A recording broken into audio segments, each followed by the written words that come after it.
बहुत important information आप लोगों के लिए बताना चाह रहे हैं और इसको शेयर जरूर करिएगा वीडियो को।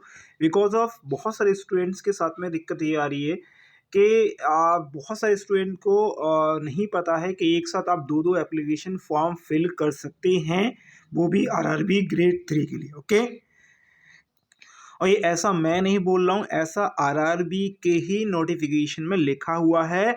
आपको मैं एज अ नोटिफिकेशन दिखाऊंगा कि यहाँ पर आप दो एप्लीकेशन कैसे फिलअप कर सकते हैं एक साथ। ओके, लेकिन ध्यान दीजिएगा, पूरी इन्फॉर्मेशन सुन के जाइएगा, क्योंकि इन्फॉर्मेशन ऐसा है क्योंकि आपको पता है कि एक साथ आप दो आरआरबी जोन में नहीं भर सकते हैं, या फिर आप जो है दो पोस्ट के लिए एक साथ नहीं भर सकते। अगर आप जो है अलग अलग आरआरबी के लिए और अलग अलग पोस्ट जो है कैसे भर सकते हैं वो इस वीडियो बताऊंगा आपको। और आप देखिए, आप पहले तो आपको इस अपना रजिस्ट्रेशन कंप्लीट कर लेना है। जिसने भी नहीं किया है प्लीज़ रजिस्ट्रेशन जल्दी से जल्दी कंप्लीट कर लीजिए। आजकल में बहुत इजीली आप जो है अपने फ़ोन से जो है आप कर लीजिएगा। बाकी यहाँ पर आप जब आप करेंगे, लॉगिन करेंगे, तो यहाँ पर आरआरबी आपके लिए जो है ये चूज़ करना है कि कौन सा आरआरबी आपको करना है। देखिए यहाँ पर पहला वाला जो आपको पोस्ट दिया है वो आपका कौन सा, देखिए सिग्नल ग्रेड 1 के लिए। ओके, किसके लिए? ग्रेड 1 के लिए, ठीक है। और नीचे जो है वो ग्रेड 3 के लिए जो यहाँ पर दिखाया गया है। अब हम सबसे मेन इंपॉर्टेंट चीज़ पर आ जाते हैं कि भैया दो जो है हम कैसे भर पाएंगे, मतलब दो पोस्ट हम कैसे भर पाएंगे, कैसे कर पाएंगे। तो उसके लिए हमें कुछ नहीं करना है। मैंने नोटिफिकेशन आप लोगों के लिए ऑलरेडी डाउनलोड कर लिए हैं, तो वो उनको मैं दिखा देता हूँ। पहले तो मैं आपको वो नोटिफिकेशन दिखाऊंगा जिसमें बच्चे जो हैं क्वेश्चन पूछते हैं डायरेक्ट, और उनके एफ ए क्यू मतलब को फ्रिक्वेंट आस्क्ड क्वेश्चन जो होते हैं, ओके, जो होते हैं क्वेश्चंस, उनको दिखाऊंगा कि बच्चे क्या क्या क्वेश्चन पूछते हैं और उनका आंसर यहाँ पर लिखा हो डायरेक्ट। ओके, तो ये तो जनरली क्वेश्चन है, what is the opening date of application, ये सारी चीज़ें। ओके, नीचे आते हैं और क्या क्या यहाँ पर जो चीज़ें हैं वो आपको दिखाते हैं। क्वेश्चन क्या है? Can I edit create an account. Okay, तो आपने जो अकाउंट क्रिएट किया है, यानी कि आपने जो है फर्स्ट टाइम जो अकाउंट क्रिएट किया, अगर आपने एएलपी का फॉर्म फिल किया, ध्यान दीजिएगा, अगर आपने एएलपी का फॉर्म फिल किया है तो आपको न्यू अकाउंट ओपन नहीं करना है, उसी से ही आपको इसकी एप्लीकेशन फॉर्म फिल कर देनी है। ठीक है, एक ये चीज़ तो आपको समझ में आ गई होगी कि हाँ भाई ये तो हम कर ही देंगे। ठीक है, उसके बाद यहाँ पर देखिएगा, यहाँ पर और क्या लिखा है नीचे आके। ओके, ठीक है, लॉगिन वगैरह हो गया। ठीक है, ओके, अब देखिए यहाँ पर आपको एक चीज़ लिखी हुई है, उसको पढ़ लेना है, आराम से पढ़िएगा। 40 नंबर पे लिखा है, can I submit a single application for technician grade 1 and for grade and technician grade 3 post के लिए। क्वेश्चन बहुत आराम समझिएगा। क्या मैं एक ही एप्लीकेशन में टेक्नीशियन ग्रेड 1 और टेक्नीशियन ग्रेड 2 की पोस्ट भर सकता हूँ एक ही एप्लीकेशन में? तो यहाँ पर उन्होंने बोला है नो, टेक्नीशियन ग्रेड 1 सिग्नल 1 के लिए और टेक्नीशियन 2 के लिए। ओके, जिसका लेवल ध्यान दीजिएगा, पे लेवल जो है आपका ग्रेड 1 के लिए 5 है और इसका 2 है। Belong to different pay level as separate application must be submit for each level. मतलब कहने का ये है कि भाई दोनों के लिए अलग अलग जो है एप्लीकेशन फॉर्म भरना होगा, यानी कि जो आपका फी चार्ज है, ओके, वो अलग अलग होगा, दो एप्लीकेशन फॉर्म फिलअप होंगे। अब यहाँ पर आपको देखना होगा, can I apply to different RRB for different pay level, वो पूछ रहा है। यस, और इसका आंसर यस कि आप भर सकते हैं।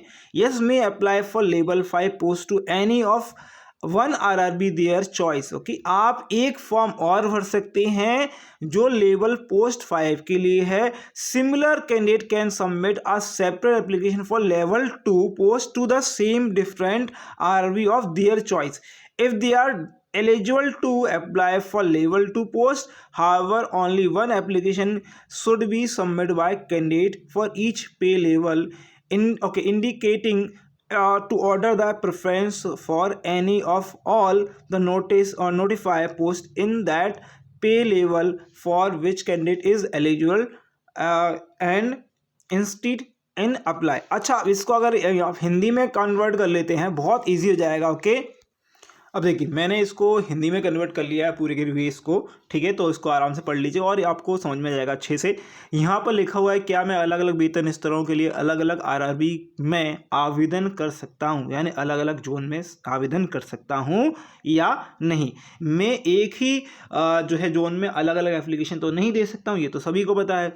लेकिन क्या मैं अलग अलग आरआरबी में अलग अलग पोस्ट के लिए आवेदन कर सकता हूँ, ये उसने पूछा है। ओके, तो बिल्कुल अब यहाँ पर उनका आंसर है यस, हाँ उम्मीदवार आवेदन करने के पात्र है तो लेवल 5 पद, ओके लेवल 5 पद जो है के लिए अपनी पसंद की आरआरबी में आवेदन कर सकते हैं। इसी तरह यदि उम्मीदवार लेवल 2 पदों के लिए आवेदन करने के पात्र है, लेवल 2 का भी पात्र है, लेवल 5 का भी पात्र है। लेवल 2 का कैसे होगा और लेवल 5 का कैसे होगा और कौन सी आरआरबी भरेंगे वो मैं आपको बताऊंगा। ओके, तो वे अपनी पसंद के समान या अलग अलग आरआरबी में लेवल 2 पदों के लिए अलग अलग आवेदन जमा कर सकते हैं। हालांकि प्रत्येक वेतन स्तर के लिए उम्मीदवार द्वारा केवल एक आवेदन प्रस्तुत किया जाना चाहिए।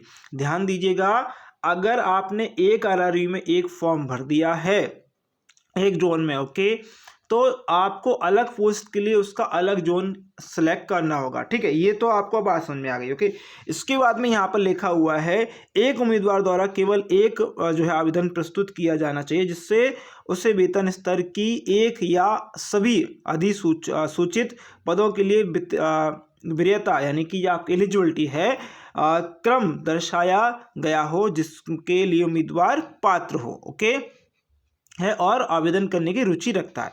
ये तो आपको क्लियर हो गया। अच्छा, आप कौन सी पोस्ट भर सकते हैं वो मैं नोटिफिकेशन के जरिए आपको दिखा देता हूँ। हाँ, एक चीज़ और है, अगर आप अलग अलग, ध्यान दीजिएगा यहाँ पर लिखा है is the fee common for both application. ध्यान दीजिएगा, आप दो एप्लीकेशन फॉर्म फिल कर रहे हैं तो दो ही बार आपको फी सबमिट करना होगी।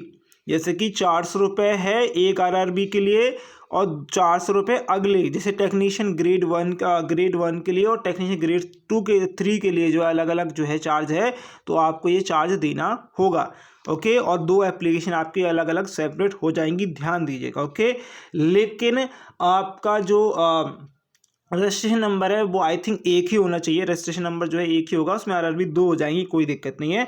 तो ये आपको यहाँ पर लिख लीजिएगा, can I apply to more than RRB for same pay level. Okay, याद रखिएगा एक ही पे लेवल के लिए दो एप्लीकेशन जो है सेम आरआरबी में नहीं भर सकती। फिर से सुनिएगा, अलग अलग यानी किसी भी एक ही आरआरबी में यानी एक ही जोन में दो एप्लीकेशन सेम पे लेवल की नहीं हो सकती। एक ही आरआरबी में अलग अलग एप्लीकेशन आप नहीं भर सकते हैं और वो भी सेम पे लेवल की। एक ही आरआरबी में एक ही फॉर्म फिल कर पाओगे, एक ही आरआरबी आप सेलेक्ट कर पाओगे, ध्यान दीजिएगा। फिर आपको फॉर्म चेंज करना है, यानी कि ग्रेड 1 से ग्रेड 3 जो है उसको चेंज करना है, फिर आपको आरआरबी चेंज करनी है, देन आप फॉर्म फिल कर पाओगे, याद रखिएगा। ओके, अब यहाँ पर हम ग्रेड 2 ग्रेड 3 वाला जो है क्या है क्या नहीं है वो आप एक बार चेकआउट कर लेंगे। ओके, अच्छा, अब हम चलते हैं अपने जो मैंने बताया था कि किस फॉर्म को भरना है और कैसे भरना है वो मैं आपको दिखा देता हूँ, ठीक है। ओके, आपको ब्राउज़र मैंने ओपन कर लिया, यहाँ पर मैंने ऑलरेडी जो है डाउनलोड इसको कर लिया था। आप एक बार और डाउनलोड कर लीजिएगा, तो आप एक बार चेकआउट कर लीजिए, ठीक है। अच्छा, यहाँ पर जो है हम आते हैं इनके एक फॉर्म पर, जो नोटिफिकेशन है उसके टोटल नोटिफिकेशन पे आते हैं और नोटिफिकेशन पे देखते हैं कौन कौन सा फॉर्म फिलअप कर पाएगा, ठीक है।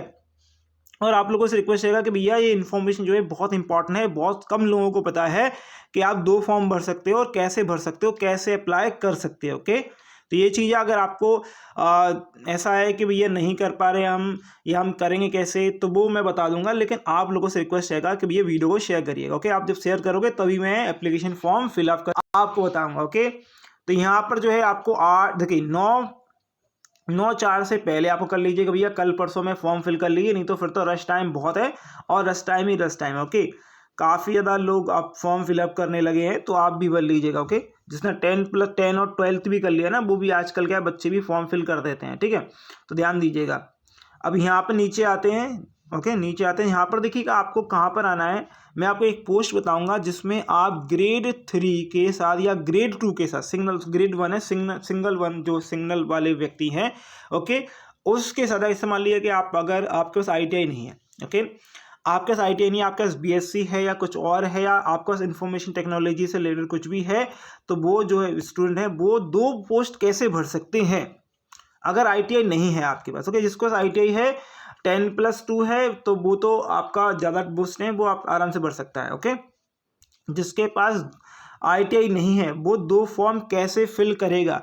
जैसे कि अगर मान लीजिए आप ग्रेड 1 सिग्नल के लिए भरना चाहते हैं, टेक्नीशियन के लिए, तो आप 1 पोस्ट भर पाओगे? बिल्कुल हाँ, बिल्कुल सिंपल सी बात है कि हाँ हम भर पाएंगे भैया, जिसमें 3 ईयर डिप्लोमा इंजीनियरिंग, जो कि आपका किस में होना चाहिए, physics, electronic, computer science, information in IT में, ओके, और instrumental for recognised university. Okay, BSc अगर आपका है, ओके, तो इसमें भरेगा फिजिक्स, इलेक्ट्रॉनिक, कंप्यूटर साइंस और इंफॉर्मेशन टेक्नोलॉजी, ये सारी चीज़ें हैं, तो आप उसको भर सकते हैं। या फिर 3 ईयर डिप्लोमा है, जो भी 3 year diploma in engineering in एवं basic stream, degree in basic stream, okay एवं, ठीक है, चलिए। तो आपको देखिए याद है कि इंजीनियरिंग अगर आपने करी है, या फिर इंजीनियरिंग जैसे BE हो गया, BTech हो गया, या फिर आपने पॉलिटेक्निक कर रखा है 3 ईयर का डिप्लोमा, तो अभी आप फॉर्म फिलअप कर सकते हैं। कौन से, किसके लिए? टेक्नीशियन ग्रेड 1 के लिए। अब आप चाहते हैं, मैंने टेक्नीशियन ग्रेड 1 का फॉर्म तो फिलअप कर दिया है, जिसमें कम पोस्ट हैं, लेकिन मुझे टेक्नीशियन ग्रेड 3 की भी पोस्ट भरनी है, तो आप कैसे करेंगे? आप पहले सिग्नल 1 के लिए, ग्रेड 1 के लिए कोई भी RRE फॉर्म फिल कर दीजिए, उसके बाद जस्ट जो टेक्नीशियन ग्रेड 3 का फॉर्म है उसमें आप भरेंगे कौन सा, आपको नीचे आना है, और आपने ITI नहीं कर रखी, आपको ध्यान देना है क्योंकि सभी में ITI लग रही है। ओके, अब यहाँ पर आना है आपको 15 नंबर पर, टेक्नीशियन ग्रेड 3, ओके, क्या है, टेक्नीशियन ग्रेड 3 का यहाँ पर जो है फॉर्म देखना है, और यहाँ पर आना है नीचे, यहाँ पर डायरेक्ट लिखा हुआ है, देखिएगा, matriculation certificate, ITI, NCVT, SCVT सब है, इलेक्ट्रॉनिक, ये सब दिया है, उसके बाद और दिया है, और मतलब इसके अलावा अगर आपके पास 10+2 है विथ फिजिक्स और मैथ के साथ, यानी फिजिक्स और मैथ अगर आपके सब्जेक्ट में था 12th में, ध्यान रखिए 12th अगर आपने किया है, देखिए आपने से BSc कर लिया, फॉर्म भर दिया किसके लिए, सिग्नल ग्रेड 1 के लिए, आप चाहते हैं कि ग्रेड 3 में भी मैं भरूं फॉर्म, बिल्कुल भर सकते हैं। कौन सा फॉर्म भर सकते हैं, कौन सी पोस्ट के लिए भर सकते हैं, ये जो है पोस्ट है टेक्नीशियन ग्रेड 3 की, कौन सी वाली, 15, याद रखिएगा ये कैटेगरी नंबर 15 है, सिग्नल टेक्नीशियन ग्रेड 3 डायरेक्ट है, टेक्नीशियन ग्रेड 3 SNT, याद रखिए SNT, ओके, जिसमें आपको 10+2 मांगा गया है ओनली। बाकी आप देख सकते हैं सभी में आपको जो है सारी की सारी ITI मांगी गई हैं, तो आप ITI अगर नहीं कर रखे हैं तो आप नहीं भर पाएंगे। ओके, और ITI वाला तो वैसे भी जो है ऊपर वाला फॉर्म फिलअप नहीं कर पाएगा, टेक्नीशियन ग्रेड 1 के लिए नहीं भर पाएगा वो, क्योंकि उसके पास BSc इंफॉर्मेशन टेक्नोलॉजी नहीं है। ओके, तो ये ध्यान रखिएगा, दिक्कत है। और हाँ, अगर आप जैसे मान लो अगर कोई व्यक्ति है, इसका ITI भी है, BSc भी है, या उसने जो है डिप्लोमा भी कर रखा है या डिग्री भी कर रखी है, तो वो दोनों फॉर्म फिल कर सकता है ईजिली। ओके, आपकी RRB चेंज कर ठीक है। तो ये इन्फॉर्मेशन आप लोगों को कैसी लगी? अगर इन्फॉर्मेशन अच्छी लगी तो लाइक, शेयर और सब्सक्राइब कर दीजिएगा। अगर आपको फॉर्म फिलअप करवा कर देखना है कि यस होता है या नहीं होता, इसको कमेंट बॉक्स में कमेंट कर दीजिएगा, बिल्कुल मैं फॉर्म फिलअप कर आपको बताऊंगा। अगर वीडियो अच्छी लगी तो लाइक, शेयर, सब्सक्राइब कर दीजिएगा। Thank you for watching this video, आपके एग्जाम के लिए, आपके रिजल्ट के लिए। धन्यवाद।